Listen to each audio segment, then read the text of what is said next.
Welcome to Fitness Casual. Real results come from more clarity, not more effort. Today we're talking about your gut, because if your gut is off, your whole life feels off. A lot of different ways. This can be bloating, this can be random stomach pain, cravings, running to the bathroom with urgency. We've all been there. And this is common, but it shouldn't be normal. We hear it a lot, but you can fix it. It's not bad luck. It's not getting older. It's often not just IBS either. It's a lot of this ties to the habits that you do every day. And if you fix just a handful of these habits, you'll see digestion smooth out, cravings calm down, energy stabilize, less urgency, and suddenly you don't have to think about your gut all the time because it works the way it should. And we've all been there where our gut is top of mind all day, and that is a tough place to be. So let's fix all of that today. I'm Andrew Hayes, and with me today is the master of mucosa, Kat Best. Hello, that's me. I wasn't going to go with it, but I chose to do it anyway. I love it. Maybe we'll talk about mucosa today. Probably not. Yeah. We're not really going to get into like the nerdy, unnecessary science as much as we're going to get into the habits that are actionable and easy. Is that right? Yeah. When we're talking about gut, there's also more of a figurative, like going with your gut, like your intuition. Kat, I feel like you're a pretty intuitive person. You ever have a gut feeling that you nailed spot on? I have. Well, what I'm thinking of more is when I don't listen to my gut feeling. I have razor sharp intuition, and I've worked on it very much in the past few years. But I definitely, without getting into many details, I had a whole relationship that was just, I knew before it even started it was a bad idea, and it turned out to be a bad idea. When everything that could go wrong went wrong, and I just, like, from before I knew this person, I knew it was a bad idea. I didn't listen to my gut, and I definitely suffered for it, but it was one of those things that, like, exactly my first perception of it when I was 24 was exactly what I knew, and I just didn't listen to it, and years spent suffering for that. But I look back and I'm like, I knew 100% what was going to happen, and it did. And now, like, I think about gut instinct very differently, and I'm like, remember, Kat, all the times you don't listen to your gut instinct, it doesn't work out. But it is very true. Even on a test, right? Like, do you ever, like, multiple choice, you're like, Your first answer, your first thought, and then you're like, but wait, it's this one, and then you get the results back and you're like, I knew it, I should have just done it. And I think they also tell you during, like, SAT prep or whatever, they're like, go with your gut instinct. If you don't know, go with your first possible thought. But then I remember being like, well, the last question was an A, so why would this one be A too again? Yeah, overthink like, it. You really can overthink. But, like, every time I don't listen to my gut instinct, I'm aware and it backfires, and then I, like, laugh at myself. Should we dive into your ex relationship? That's always a good topic for. No, totally. Bring him on as a guest. No. That would be really funny. I feel like that's part of being a teenager or young adult, though, Absolutely. is trial and error, and maybe people that you don't know are right, and you do it anyway for whatever 100%. reason. Yeah. I Okay. am where I am today because of that bullshit. So True. it all worked out. That's a Yeah. good point. I'm going to remind myself that when my daughter brings home some guy that I'm Oh my inevitably God. going to, it's going to Oh be my rough. God. I know. It's really easy having a daughter when she's 4 years old. Yep. It's very sweet. Interesting. Yeah, I've had a lot of those too. I'll go with similar, like, young and stupid. When I was I want to say, like, maybe senior in high school or something, I was trying to get a fake ID. Growing up right outside New York City, just like you, super easy to get a fake ID, So go to the easy. city, go to, like, the village, whatever. Well, I got it wrong on the first try, and some guy was, like, standing at a payphone when payphones were a thing, and he was like, fake IDs, and we're like, yep, that's us. Such a sucker. I knew right away. I was like, this guy, like, he kind of didn't look the part either, you know. He, like, just was dressed very sketchy. He was being sketchy, which I think you have to a little bit to do fake IDs, but, like, it's not that complicated. You don't need to be that sketchy. So I just knew. He was like, all right, have a seat right here. Give me the money. I'm going to go into he pointed at some, like, photography studio. Gone. Oh, Gone with our money. no. And we're like, Gone. it was one of those where we're sitting there for 2 minutes and we're like, he's coming back, right? And then after 10 my minutes, God. we're like, we knew this was going to happen. We're so stupid. So I knew it. But when you're like 17, Hey. 18 and you're so desperate to get alcohol, which is, like, pathetic, but it's basically the entire premise of the movie Superbad, which is why it's such a big hit, because it's like everyone's high school, if you drank, was like, where are we going to get booze for the party? I was just like, I was desperate, and it could have been a lot worse, you know, probably good. New York's generally pretty safe, but you can get into some trouble there. So Oh, yeah. yeah, I should have gone with my gut. I should have known that guy was sketchy. I did end up getting a fake ID later at the spot in the West Village. And it was good. And they made me live on Main Street in Delaware. And I was like, no one lives on Main Street. That is a terrible choice. I feel like these Main Street. I got a couple bouncers who were like, you live on Main Street in the capital of Delaware. What are you, like the president, you know? But they don't care. They know. I've had a baby face my whole life. I wasn't fooling anybody. They just need to see the ID so they can let you in because they don't want to get arrested. They don't actually care. I got scalped for tickets. That was dumb. That was very, very, very dumb. Very dumb. But I deserved it for doing dumb shit. Like sometimes you just gotta learn. But Scalping's I knew tough though. That's not really your fault, right? That's like kind of a natural industry. I bought them on Craigslist. It was for UFC 223, and I looked at the ticket afterwards, and it says UFC 233, and I was like, that's weird. And then I was like, oh no. And then I went to go email him on Craigslist, like, excuse me, no response. And then I made a fake email and tried to get him again to sell me tickets so I could go find it. I actually took it too far, but I did not get redemption. You're mad. But I created a whole fake Gmail from Sarah Johnson, so. But I was like, I'm going to make him come sell me tickets, and then he's going to shit his pants when he sees it's me. And that didn't happen. So bring a cop with you. Shout out to that guy. Yeah, it's probably not working anymore. I don't know. Maybe. Nope. Well, welcome to Fitness Casual. I'm Andrew Hayes, and with me is Sarah Johnson. It's your alter ego, huh? That is. Noted. Well, this is a very clear segue into gut health. This is actually surprisingly a topic we haven't done, even though we talk about it constantly with every single client. It's a huge pain point. It is also, I think, not well understood that your gut is such a central axis to everything. Your immune health, your skin health, your nutrient absorption, and of course, your ability to gain and lose fat, which everybody cares about. But just generally, these symptoms are really difficult. And most important, I think, is looking at how these symptoms are talking to you about what's going on in your body. But most people just really want them to go away. They don't necessarily care as much about the long term, and that's fine. We want you to feel better. And so we're going to go through 10 habits that really wreak havoc on your gut. Most of these, I think, are not well known. Kat, where do you want to start? Yeah, I think a lot of these habits may be things you're doing that you never thought about, but the idea of wreaking havoc is not that they are destroying or just like killing everything. It's like they're creating some chaos, and if you do multiples of these, it gets even worse. So I don't want anyone to freak out if you do something I'm saying, because a lot of these are very basic, regular things, but just highlighting on things that could create dysfunction when you do too much of all of them all the time. So number one is eating too fast. Digestion starts in the mouth, and when you chew, it stimulates saliva and enzymes like amylase, which help break down carbs, and that signals the stomach to produce acid and these enzymes. So if you rush eating, or you eat really fast, or you're not chewing at all, it skips that whole process of releasing enzymes, and you swallow these giant large food particles. There are less surface area for these enzymes to attach to, and this reduces the breakdown of this food. And this definitely causes bloating, reflux, malabsorption issues. It leads to a breakdown of the gut barrier over time, and leaky gut can intensify. Leaky gut is just another way to say there's dysbiosis or intestinal permeability. So that means things that should not be passing through to the bloodstream are. And it's just creating an alarm goes off on your body, even if you ate something perfectly acceptable. That's what happens with leaky gut. So the faster you eat, the more likely this can happen over time. It's not happening from eating fast a couple times. This happens like year after year of just eating really fast, which is most people. This also leads to overconsumption of food and not feeling very full. So on the other side of yes, this impacts your gut health, it definitely can lead to weight gain because you're not feeling full and you're eating too fast before your body and brain signals can actually catch up to tell you are full. There's definitely many studies that show that people who chew more thoroughly or eat slow eat less and feel more satiated. So this is really good for weight management. But if we think about what this does to your gut, this is one of the most important things.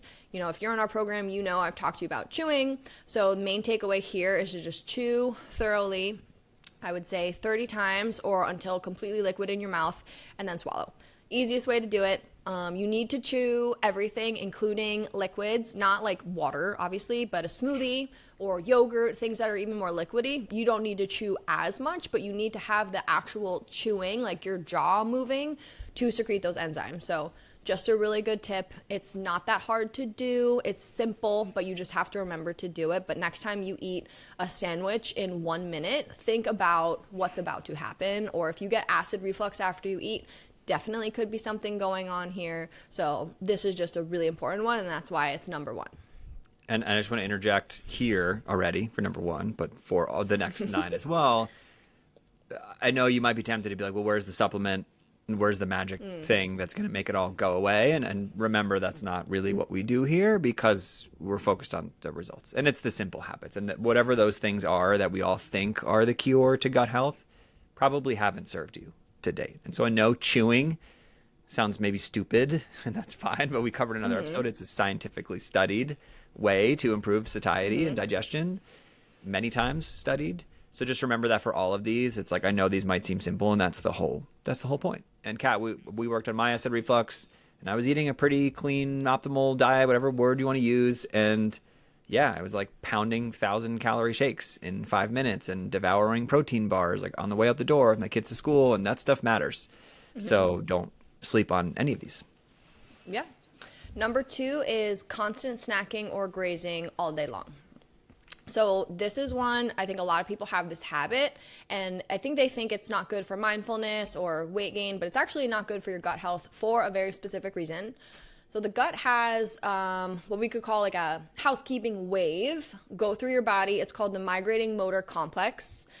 This sweeps debris and bacteria down the digestive tract, but only when you are fasting. So you have to go about 90 to 120 minutes without eating anything for this process to occur.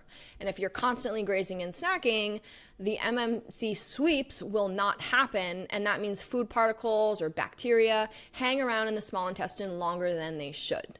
So this can, one, create sluggish motility, so food ferments in your body instead of moving along. Definitely can create gas or bloating. It can create bacterial overgrowth. So the bacteria that should stay in the colon can creep backwards up into the small intestine. SIBO is a big thing when people are kind of intolerant to all sorts of things. They have an issue there, so this definitely could be related to that.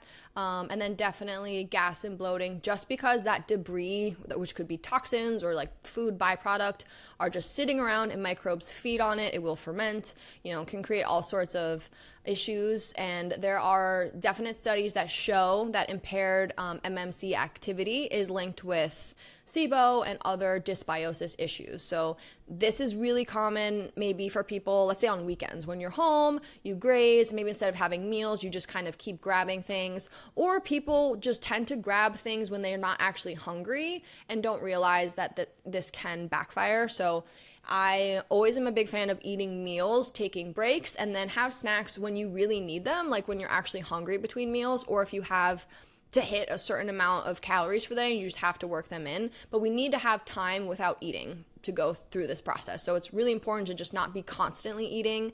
If that is you, if you're like, I have breakfast then a snack, lunch then a snack, dinner then a snack, maybe we could just have slightly bigger meals to eliminate some sort of snacking. But if you're just grabbing things and grazing because you're bored and you're at the office and they have a whole, trail mix bowl, those would be things to try to maybe eliminate, or just structure it closer to eating a meal.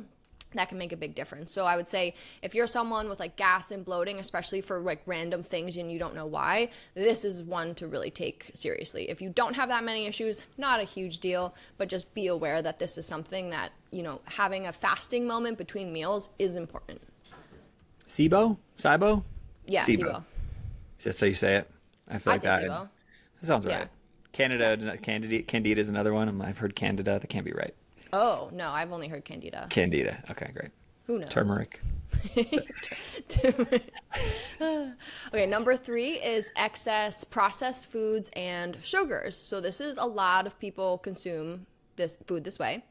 Refined carbs and processed fats fuel pathogenic bacteria and yeast. So these are foods that lack fiber and they lack micronutrients, and this actually shifts your gut microbiome over time towards a pro-inflammatory state. This could lead to leaky gut, insulin resistance, or just chronic low-grade inflammation, which is wreaking havoc everywhere under the scenes if you do have this inflammation going. And nothing really disrupts your gut microbiome more than these ultra processed foods or like really high sugar foods. These totally disrupt your microbiome, create bacterial imbalances, and then also increases your calorie intake. So you could gain weight easily when eating more of these foods. They have seen that the gut microbiome of obese or overweight people is very different than one of a lean person. I think I saw that they're trying to experiment of taking the gut microbiome of a lean person and like inserting it into an obese person to see. I'm not sure what came of that, but I remember being like, wow, that's pretty wild, and also goes to show how important the microbiome is, because you can't just change your microbiome overnight. You cannot eat one salad or like one day of high fiber and think we're making big changes. It has to be more consistent over time. But on the flip side of that, if you've been eating processed foods and these refined sugars year after year after year for decades, we can't reverse that overnight, and that definitely is causing some havoc under the scenes. So food quality is really important here. You know, eating a food as close to its original form as possible for most of your meals is good. You know, you don't need to go crazy with it, but the type of food you're eating is really important. So if you have gut issues and you're eating, you know, a bunch of snacks and desserts, and you have a strong sweet tooth and you eat something sugary every day because you think you need to, we definitely could be fueling the gut microbiome that craves those things and makes it worse overall.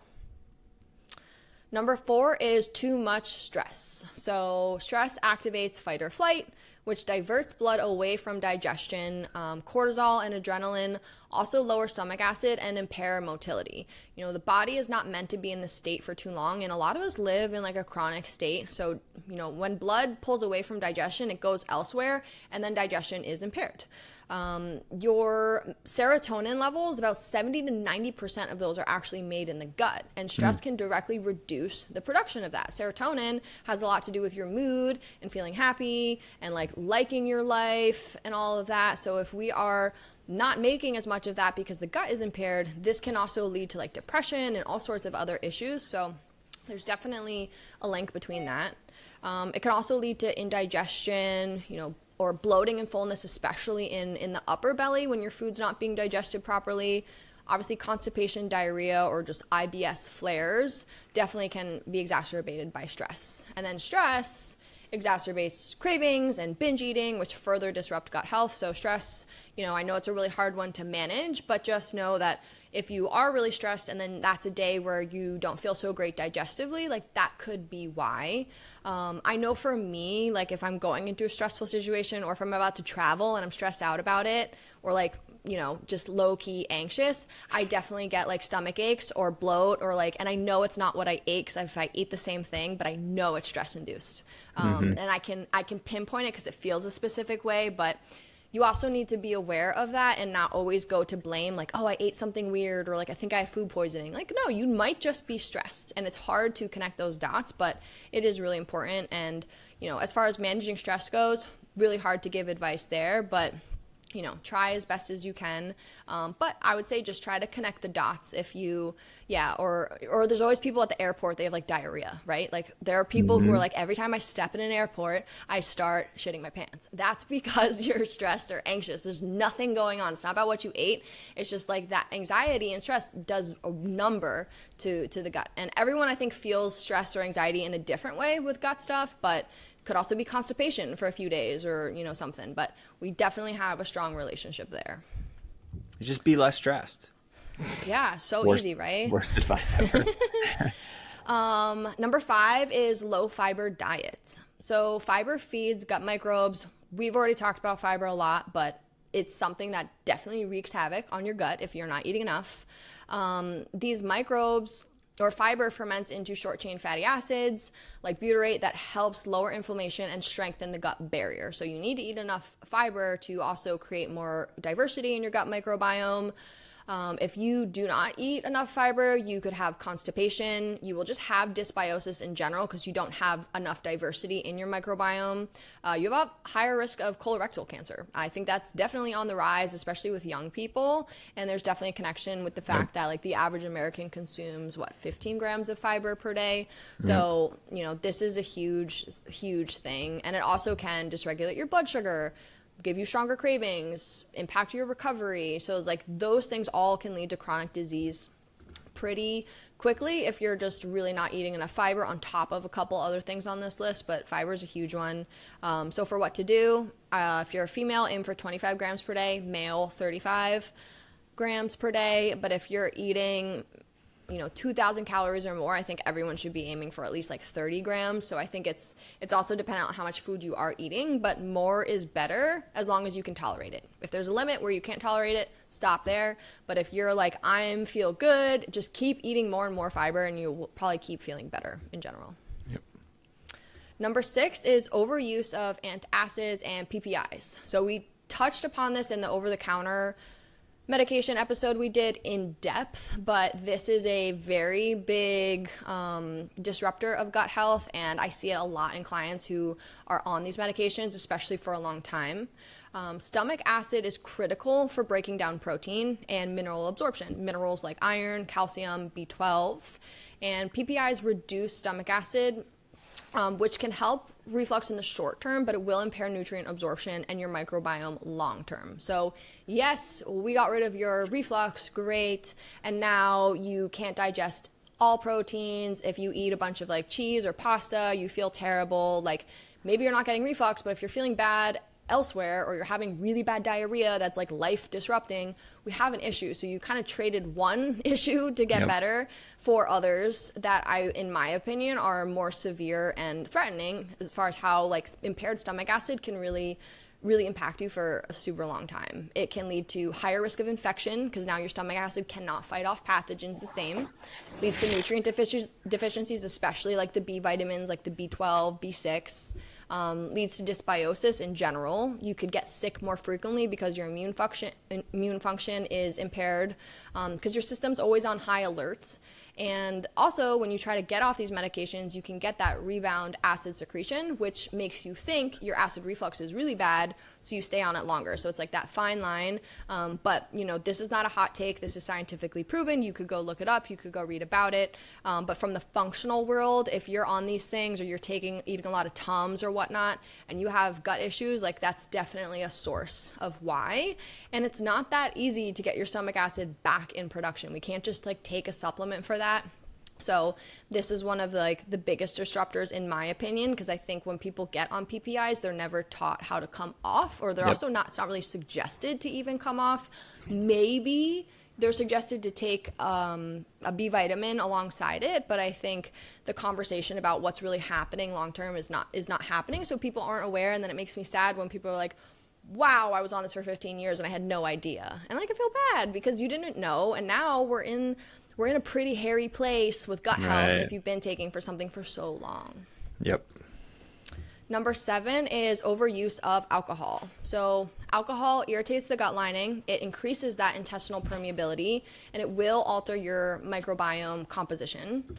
If you have a chronically high intake of alcohol, it definitely raises the risk of gastritis or other liver to gut axis dysfunction, on top of all sorts of other things. But this can lead to bloating, nutrient malabsorption, so we're just not absorbing nutrients as well, and increased inflammation. It can definitely impact your sleep. It can impair your decision making to where you're eating poor quality foods.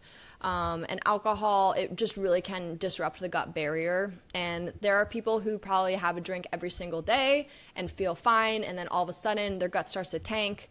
And I get it if you're like, well, I've been drinking this whole time, how has it not impacted me? Well, it's because you've been having a drink every single day that over time it's just like wearing it down, even if you're not drinking in excess. Like, you do not need to have a ton of alcohol for this to happen. You just need to be drinking enough over time, and then you might notice, like, if you have wine and all of a sudden you're getting really sick or really hungover and you really can't tolerate it, like, we could have a sensitivity or something there. But I think it's just overall just like really messes up the gut lining. So if anyone has chronic gut issues, I would say just chill out on the alcohol a little bit. Maybe eliminate it for a period of time, see how you feel. Like, maybe try not drinking for a month, really see how you feel. You could probably not drink for a week and feel better, but it's not enough to really be like, oh, is this actually a source of my issues? But if you eliminate it for a month and then start drinking again and feel worse, like, we could have some insights there. Yep. Number 8 is poor sleep. So circadian rhythms regulate gut motility and microbial activity. And if you are not sleeping enough, it will reduce this microbial diversity in the gut, and it weakens the gut barrier. And I've said intestinal permeability like a million times. It's all kind of the same thing. If your gut barrier defenses are weak, more things will pass through that shouldn't. This also can lead to higher cravings, sluggish digestion. Maybe you have you're more constipated, or maybe you get more diarrhea. Who knows? Anyone with IBS, sleep can impact you in either way. But it just exacerbates stress. So however you kind of manifest that stress, sleep, can really make a big change there. But I think a lot of people think about sleep when it comes to cravings or recovery and whatnot, but they don't really think about the gut. Your gut microbiome needs repair and recovery time too. And it could also lead to insulin resistance over time and all of these other things. So a couple short-term sleeps can actually do a little bit more damage, I think, than we all think. Number 9 are taking too many antibiotics or NSAIDs. So antibiotics wipe out both the good and bad bacteria. This reduces the diversity in your gut, and it also can create recurrent infections of the same thing, and then you also can develop antibiotic resistance. On the other hand, I understand antibiotics are very important sometimes and need to be taken. So I'm not saying don't take them when you really need them, but a lot of people take them or are encouraged or just offered when they don't really need to be taking.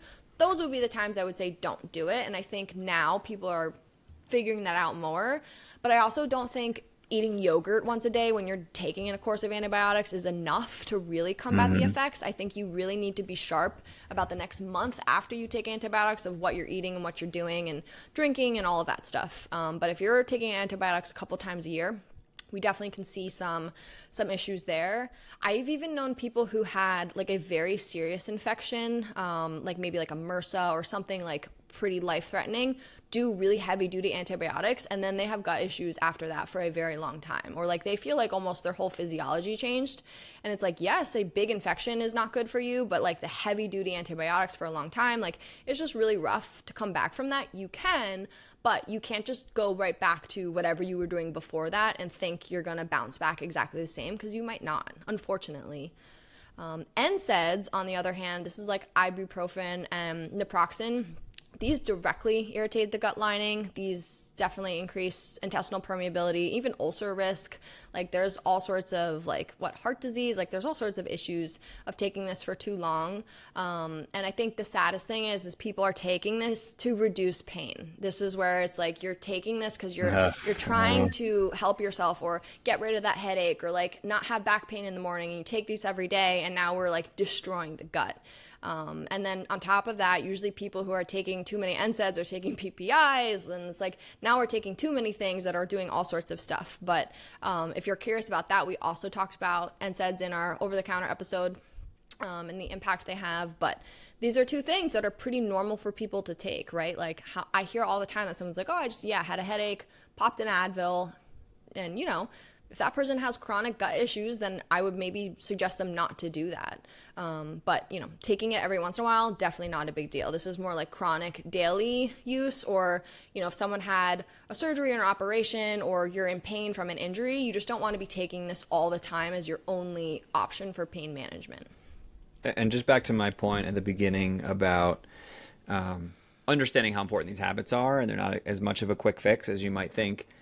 If you are conditioned to go to Walgreens or CVS or whatever and get Pepto-Bismol and Tums and all of those, and again, I'm not saying you should never take them, but I'd say generally our stance is avoid them as much as possible, because there are better ways to fix those things long term, then you also might be tempted to again, reach for those same things that are causing this issue. And so whether it starts with NSAIDs and then goes to antacids or vice versa, it's a really difficult cycle to break. And again, we're not being anti-medication ever, so much as it kind of blows my mind sometimes that no one ever taught us to chew our food or eat fermented foods and probiotics, and they did.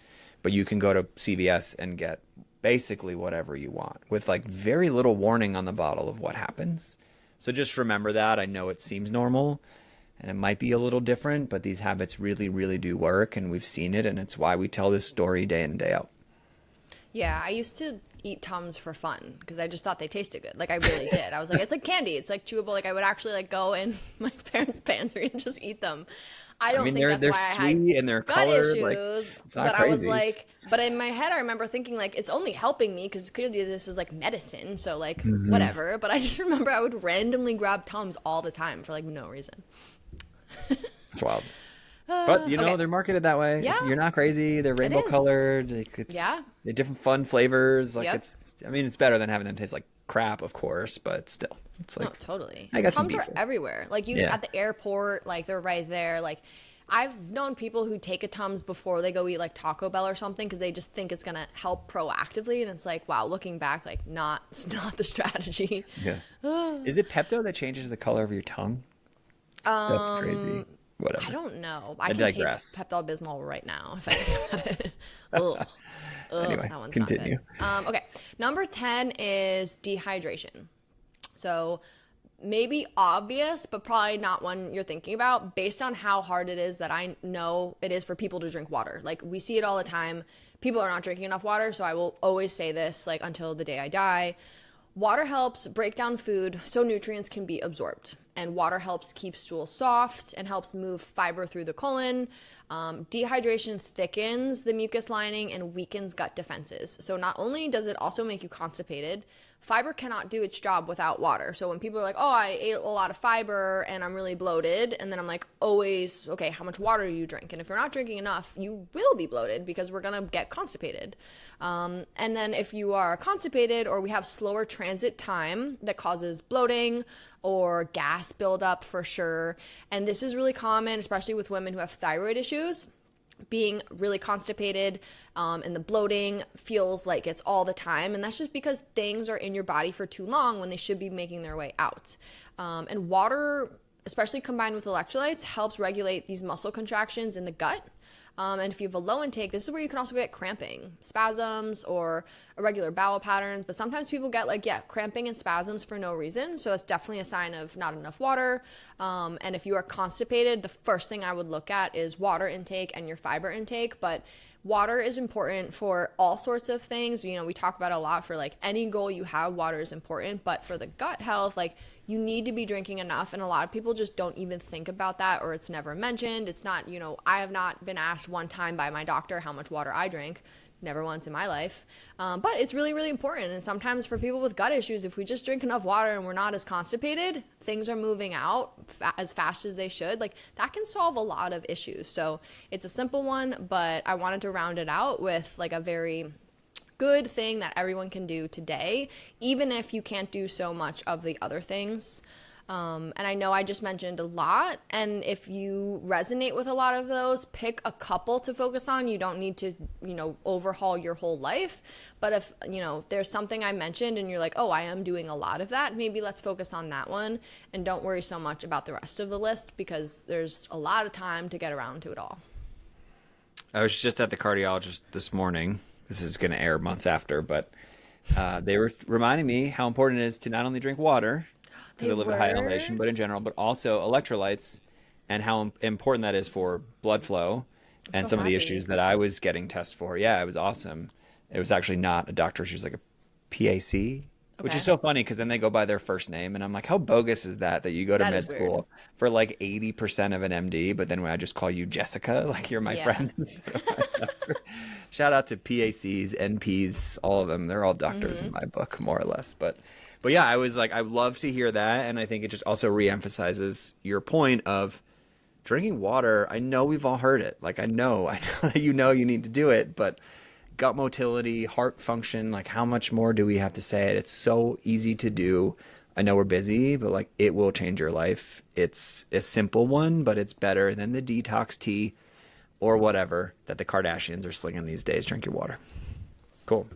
Simple habits, but big habits. All of these add up. Don't forget that every little bit can really make a difference. Small steps make a big difference, as we like to say. Anything else to add, Kat? No, I think those 10, look, there's a lot more. I could go all day, but just trying to highlight the most common ones we see in people.